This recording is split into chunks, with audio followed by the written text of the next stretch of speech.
Maybe girls just don't want to talk to me. It happens. Hello again, everyone. Saka here, and welcome back to another episode of Formula 1 2021. My team, and when we last left off, we ran the Azerbaijan Grand Prix in Baku. Had a decent run. Didn't finish into the points, but they definitely knew we were there that day, that is for sure, and it is June 7th. The Canadian Grand Prix is in 3 days. Let's see what kind of activities we can squeeze in before the event. So we have 2 days to spend, and a sponsor event with the conference gives us 100 team acclaim. We'll take that for $5,000. Sounds good. Let's take a look at the research and development. On the aero side, our rear wing outer strakes are done, which unlocks the front wing gurney flap and the rear wing upper flap. That is outstanding. We have 1,500 points to spend, and since our aero department is all done, let's see if we can find... All right, so this one for cheap, 512 points. We'll go ahead and do that with a 26% failure chance, and unfortunately, that's going to be ready after France. All right, we'll go ahead and take that. When it comes to the powertrain, our stators were done. Magnetic compound is now unlocked for 925 at a 14% reduction. That's fine, but I kind of want to focus on reliability first. But we are working on the energy store improved materials for reliability for our department, so unfortunately, we don't have another spot open, so we can do something with the chassis or powertrain. And to help our balance out, I think the improved energy store cells on the chassis side would be good. 30% failure chance, that's also going to be ready after France as well. So we'll go ahead and take that, leaving us with 400 points. I don't think there's a whole lot we can do with 494. Looking at wear and tear, we have 2 events left to run, and we're at 42% wear, so that should be okay to get all 6 events done with this one gearbox, and then we can fit a brand new one after the fact, so we don't have to worry about a penalty as far as our gearbox is concerned. But we are getting a little bit dangerous on the engine and turbocharger. 68% wear on the engine itself and 67% on the turbocharger. And since there's no penalty, I think we can go over to engine number 2. We'll fit that component. And then as far as the turbocharger as well, we'll fit number 2. And as long as we keep that gearbox in, we should be fine. So those changes are pending, and we'll have a fresh turbo and engine for Canada. And since we have $2.1 million to spend, I think we'll go build time reduction on our chassis parts. Try to get those points by the end of the year, improving the balance of our car. That'll be done by the 12th of June, so that will actually be done before the French Grand Prix. But now I think it is time for us to go ahead and get to the track. Fast forward time through, get our sponsor event done, and we are ready to head to the Circuit Gilles Villeneuve in Canada. So as per usual, I'll go ahead and get some practice on and see where we stack up on the speed chart.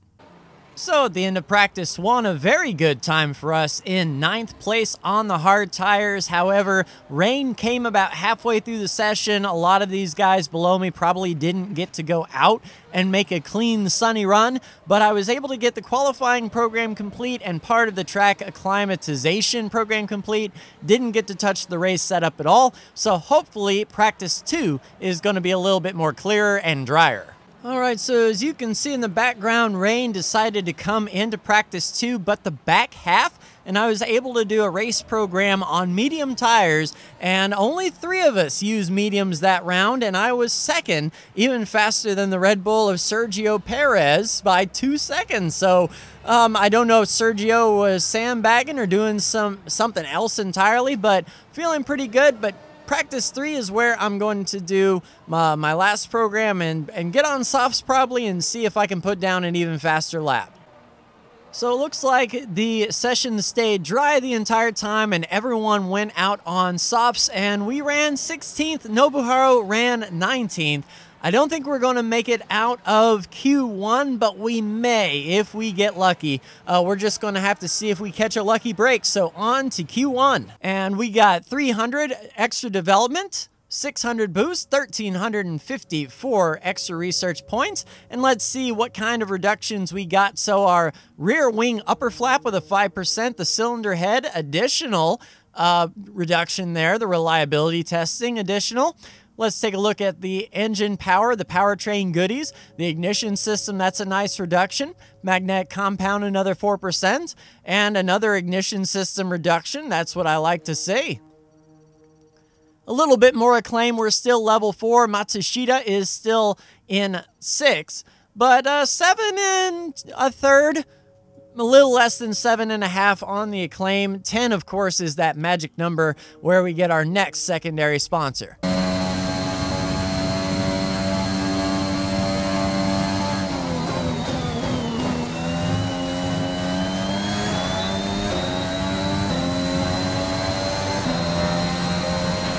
That's put you into P7, 4th row of the grid. So Q1 went very well. As you can see, we are in 13th place, only 1.1 seconds behind Daniel. Granted, these guys are probably saving a little bit up front, but the fact that we made it to Q2 on our own merit is something to speak of. Looking at our teammate, where is Nobuharu in 21st? So we are 1.2 seconds faster than our teammate. So curious, by the 10-minute mark, we're going to be light rain, but still possible rain in the forecast. So do I wait 10 minutes and just go out in the last 5 and set a lap and see what happens, or do I want to go out now, set a lap, and then wait? Yeah, no time like the present. Let's go out on inners right now, see what happens, and then go out later if need be.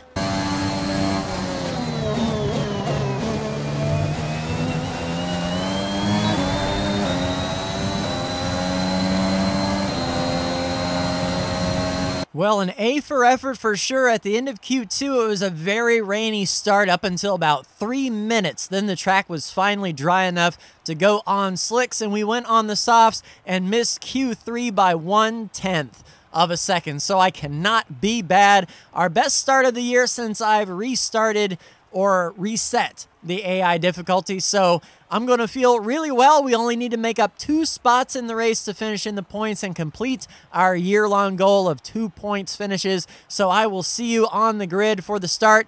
Hopefully it's sunny, please. Bonjour! It's time once again to go racing here in Montreal, the second largest French-speaking city in the world, and home since 1978 to the Canadian Grand Prix. With top speeds of around 210 miles per hour heading into the overtaking opportunity of turn 13, the 2.7 miles of the Circuit Gilles Villeneuve are some of the quickest on the Formula One calendar. There are 14 corners in total, with 60% of the lap taken at full throttle, and average lap speeds clock in at about 130 miles per hour.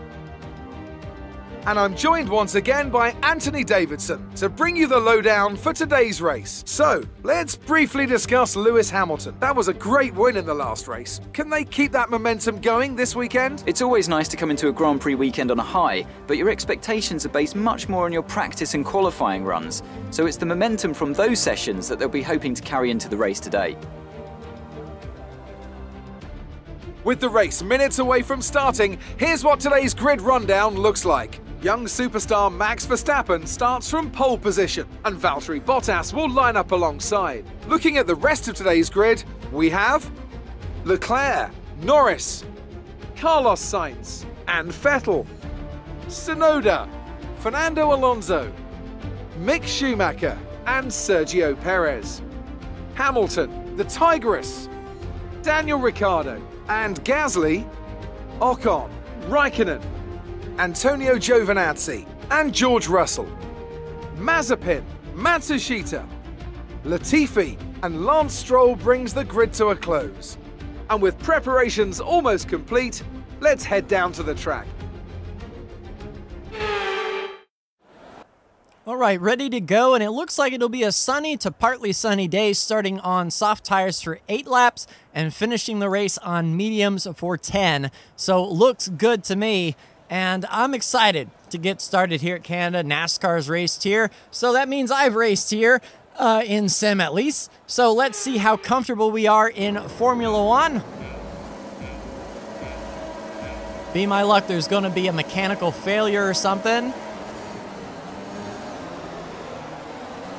Decent launch off the start. Let's funnel down. Some wear on the MGUK. To manage this, we'll need to lower our ERS deployment mode. That's fine. I plan on getting to the front by sheer speed alone. Wow, Hamilton's back here. Let's follow the champ and see if we can learn something here.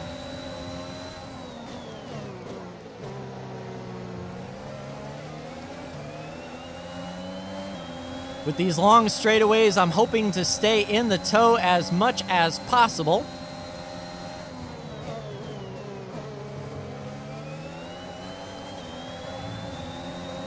And we'll see how we fare off of the hairpin.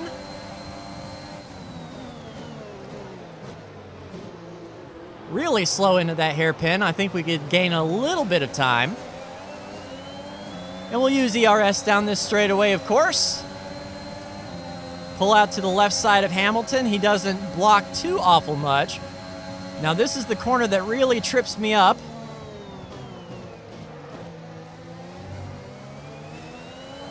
But we get through okay. I think we might have bottlenecked up Hamilton just a bit. He choked up. So a decent first lap from us for sure. The energy store is getting worn, reducing our overall capacity. The more charge you hold, the faster that capacity will drop. So basically we got to use it. So let's use up all this charge down the straightaway. ERS, or DRS, should be open this time as we're chasing Mick Schumacher for 10th. Those are points right there that I so desperately need and desire.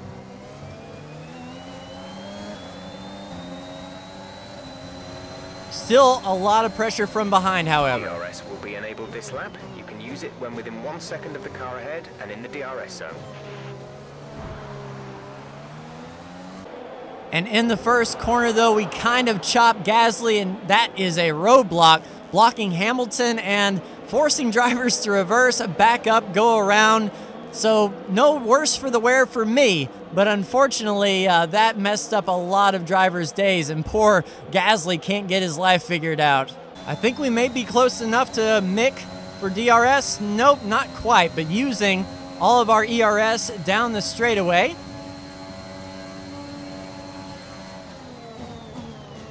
We should be within his toe now. And ready to pounce with no pressure from behind. DRS is open on old Mick. Let's look to the inside. Mick looks to the inside to block. We'll overdrive just a little bit. Normally, I think we'd have to give up that position, but they didn't tell us to do it.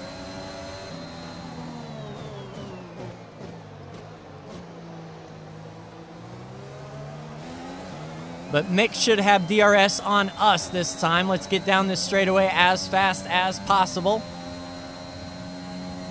And see if we can do some catching up. All right, 1.9 to Perez, coming to lap 6. The car feels really good, really stable, really quick. And I'm really enjoying this for sure. We're approaching the pit window. You'll be on the mediums. I think we're legitimately faster than these guys.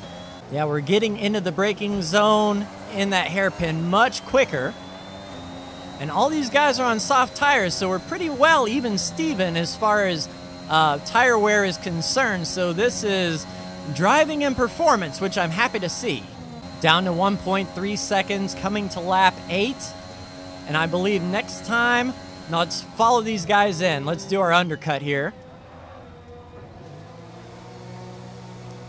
Switch to our medium tires since that's what all of these guys are going to do. We don't want to lose too much time in the grand scheme of things. I think Nobuharu is quite a distance away, so we don't have to worry about stacking him up. Go, exit now. We're racing on the exit. All right, waiting for that pit limiter line and go. Okay.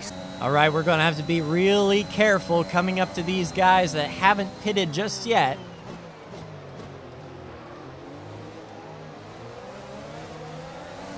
Got the Alpine and the Williams right in front of us. We should have DRS.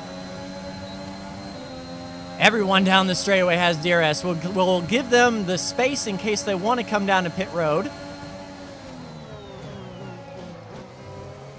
A few of them did. We'll make those passes. Easiest passes we'll make all day. And see where we shake out after strategy goes. Looking around the outside on the hairpin. Good power down. We'll make that pass. Outstanding. Should set up nicely for DRS maybe. Nope. Okay, good work. Great pass. We'll use the ERS.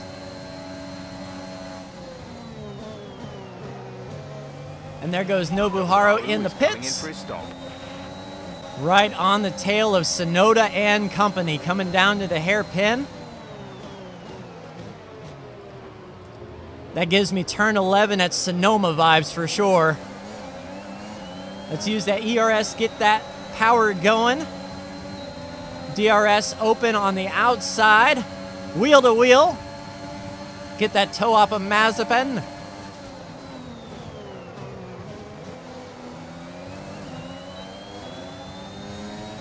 We'll take that warning.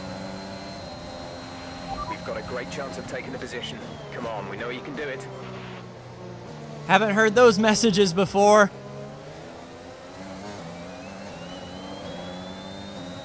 Hopefully Mazepin can hold up those cars behind us so we can get away from the DRS. Coming to lap 12, pretty clear of 9th, trying to just track down Sebastian Vettel if we can. Looks like some cars were on pit road. Okay, you're catching the car ahead, but remember, we need to get to the end of the race on these tires. Yeah, I'm definitely not going to push this car. I'm happy where I'm at. Let's just drive smart, stay within our limits, and see what happens here. Using that ERS down this long straightaway, we're too far away from Sebastian to have DRS. We'll try to maintain this spot as best we can, coming to lap 13. ERS down the back straightaway once again, coming to lap 14, still 2.4 seconds behind Vettel, 2.8 ahead of Yuki. ERS once more, lap 14, coming to lap 15, 2.4 and 3.1. Lap 15, 3 seconds behind Vettel now, still 3.2 ahead of Sonoda. We're getting down to it, everyone. Coming to lap 17, 3.8 to 2.8. Vettel is stretching out his legs for sure. But we just need to drive nice and clean. So with 1 to go, Vettel has really stretched it out. I think we have slowed down for the most part. 2.2 behind now. So ride with me for this last lap, lap 18 at Canada, riding in 8th place. Final lap of the race. Good exchange there. Car a little free on the accelerator.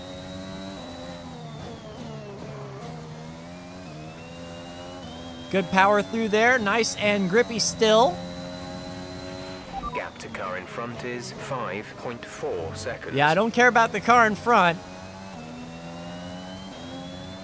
ERS 1.7. Just keep him out of the DRS zone.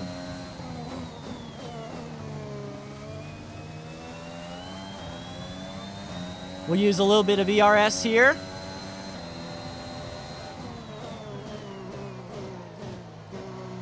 And bring it home down the straightaway. One little kink to go. Power.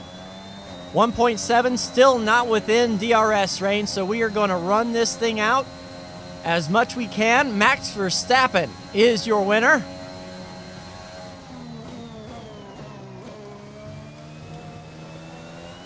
And there we go, everyone. We have taken 8th place at Canada. Outstanding. A good points finish for us for sure.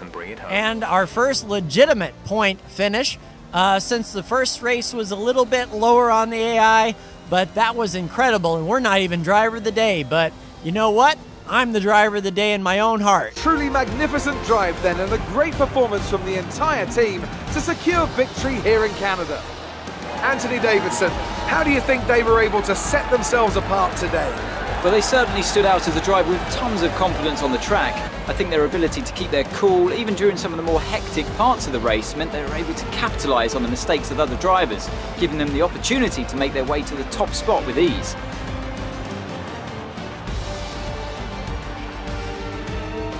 Red Bull are our winners today after showcasing some incredible driving. There's been a huge push from them lately to stay competitive with the other teams, and they're certainly proving themselves. So a pretty diverse podium with Red Bull up top, Mercedes in second, and McLaren in third, with Verstappen, Bottas, and Norris. So that's an interesting group for sure.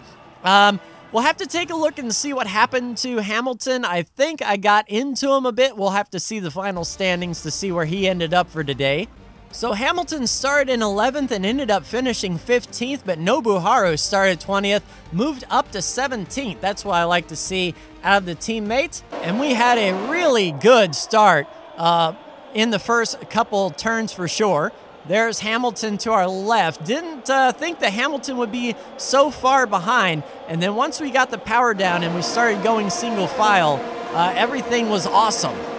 Amazing performance out there. I'm sure you're pretty happy with that. Hey Claire, this is the first time I saw you this weekend. You gained a lot of positions during the race, didn't you? Yeah, it was great. The car was sticking to the track. You're breaking all expectations. What's your secret? It's about having a great team and car. You had a bit of contact today. Who was at fault there? We're both great drivers. Sometimes these things happen. You left a lot of paint on the walls today. Were you struggling for grip, or did you just misjudge some corners? No, I don't remember hitting anything. Maybe I need to watch the replay. Appreciate your time. Yeah, I actually didn't hit anything. Like, that's not a lie there, Claire. And hey, we actually gained a little bit in our rivalry with Pierre Gasly of... Oh, that's a little bit awkward. Our Acclaim, though, almost to level 5. Nobuharu almost to level 7. But our Team Acclaim definitely crossed the line into Team Acclaim number 8.